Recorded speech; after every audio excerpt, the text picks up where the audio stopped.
ஏய் guys, Netflix சைட்லேருந்து வேறு லெவலான ஒரு சீரீஸை தமிழ் டபுட் பண்ணி ரிலீஸ் பண்ணியிருக்காங்க. இந்த சீரீஸோடைய பேர் ஆலிஸ் இன் த பார்டர்லேண்ட். நீங்கள் எத்தனை பேர் இந்த ஒரு சீரீஸை பார்த்துருப்பீங்கன்னு தெரில, ஆனால் இது ஒரு வேறு லெவலான ஒரு சீரீஸ்ன்னு தான் சொல்லுவேன். இதில் மொத்தமாக 3 சீசன் ரிலீஸ் பண்ணியிருக்கிறாங்க. ஃபஸ்ட்டு 2 சீசனில் மொத்தமாக 8 எபிசோடு இருக்கும். தேர்ட் சீசனில் 6 எபிசோடு இருக்கும். இந்த சீரீஸோடைய மொத்த கான்செப்ட் என்னென்னு பார்த்தீங்கன்னா, டோக்கியோவில் ஹரிஸ் அப்படிங்கிற ஒருத்தர் இருக்கிறான். அவனோட வேலையே என்னென்னு பார்த்தீங்கன்னா, வீட்டில் உட்காந்து வெட்டியாக கேம் விளையாடுவோம், இல்லைனா ஃப்ரெண்ட்ஸ் கூட சேர்ந்து ஊர் சுற்றுவான். இப்படியே ஒரு நாள் அவன் ஃப்ரெண்ட்ஸ் கூட சேர்ந்து ஜாலியாக ஊர் சுற்றிட்டு ஒரு சப்வேக்குள்ளே பூந்து வெளியே வந்து பார்த்தா அந்த ஊரில் இருக்கக்கூடிய மக்கள் எல்லாருமே காணாத போயிடுறாங்க. இவங்க மட்டும்தான் அந்த ஒரு சிட்டியில் இருக்கிறாங்க. போக போக தான் எங்களுக்கு தெரிய வருது இது ஒரு கேம் வேர்ல்டுன்னு. ரியல் வேர்ல்டுல இருந்து இங்கே டெலிபோர்ட் பண்ணப்பட்டிருக்காங்க. இந்த இடத்துல இவங்க உயிரோட சர்வை பண்ணணும் அப்படின்னா ஒரு கேம் விளையாண்டு ஜெயிக்கணும். அந்த ஒரு கேமில் அவங்க ஜெயிச்சாங்க அப்படின்னா எங்களுக்கு ஒரு கார்டு தருவாங்க. அந்த மாதிரி 52 கார்டு இருக்கும். அந்த 52 கார்டு ஜெயிச்சாதான் இந்த ஒரு உலகத்துல இருந்து உண்மையான உலகத்துக்கு போக முடியும். அப்புறம் ஒவ்வொரு கேமுமே ரொம்ப பயங்கரமாக இருக்கும். தோக்குற எல்லாத்தையுமே வானத்துலேருந்து ஒரு லேசர் லைட் வந்து அட்டாக் பண்ணி எங்களை காலி பண்ணிடும். ஸோ இதுக்கு நடுவில் நம்ம ஹீரோ இந்த ஒரு கேமையும் விளையாண்டுக்கிட்டு இந்த கேமோட மாஸ்டர் யார் அப்படின்னு ஒரு பக்கம் தேடிக்கிட்டு இருப்பான். அப்புறம் நிறைய ட்விஸ்ட் அண்ட் டென்ஸ் எல்லாம் இருக்கும். அப்புறம் நடுவில் எமோஷனலான சீன்ஸ் எல்லாம் கொண்டு வருவாங்க. நம்ம எதிர்பார்க்காத சில கேரக்டர்ஸ் எல்லாம் திடீர்னு சாகிற மாதிரி காட்டியிருப்பாங்க. ஸோ நம்மளால அதெல்லாம் ஏற்றுக்கவே முடியாது. அந்த அளவுக்கு நம்ம எமோஷனலாக கனெக்ட் பண்ண வச்சிருப்பாங்க. சீசன் 1ல் அடுத்தது என்ன நடக்க போகுது, அடுத்தது என்ன நடக்க போகுதுன்னு ஒரு ஐப்போடையே முடிச்சிருப்பாங்க. அப்புறம் சீசன் 2ல் அந்த 52 கார்டையும் கலெக்ட் பண்ணி ரியல் வேர்ல்டுக்கு வந்த மாதிரி காட்டியிருப்பாங்க.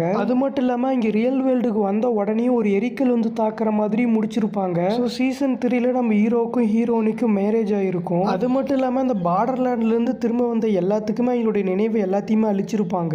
அது மட்டும் இல்லாமல் அந்த பார்டர்லேண்டில் அவ்வளோ நாள் இருந்தாங்கல்ல, ஆனால் ரியல் வேர்ல்டில் வெறும் 3 நிமிஷம் மட்டும்தான் மயக்கத்தில் இருந்திருப்பாங்க. ஸோ நம்ம ஹீரோனி திரும்பவும் போய் அந்த பார்டர்லேண்டில் மாட்டிப்பா நம்ம ஹீரோவில் எப்படி காப்பாற்றுறாங்கிறதான் கதையே மூவ் ஆகும். அது மட்டும் இல்லாமல் ஒரு ஜோக்கர் கார்டு ரிவ்யூ ஆயிருக்கும். நீங்கள் அதையும் கம்ப்ளீட் பண்ணணும் அப்படிங்கிற ஒரு டாஸ்க்கும் வந்திருக்கும். நீங்கள் இன்னும் இந்த ஒரு சீரீஸை போய் பார்க்கல அப்படின்னா கண்டிப்பாக போய் பாருங்கள். உங்களுக்கு வேறு லெவல் ஒருத்தான ஒரு சீரீஸாக இது இருக்கும். ஸோ என்னடா இவன் இவ்வளோ ஹைப் கொடுக்குறான் அப்படின்லாம் நினைக்காதீங்க. நீங்கள் ஒரு எபிசோடு பார்த்தாவே போதும், அடுத்தடுத்த எபிசோடை நீங்கள் தன்னாலேயே பார்க்க ஆரம்பிச்சுப்பீங்க. அவ்வளோ ஒருத்தான சீரீஸ் தான் இது. ஸோ இந்த மாதிரி வேறு லெவலான சீரீஸ் மூவிஸ்லாம் பார்க்கணும்னு நினச்சிங்கன்னா நம்ம சேனலை சப்ஸ்கிரைப் பண்ணிடுங்க.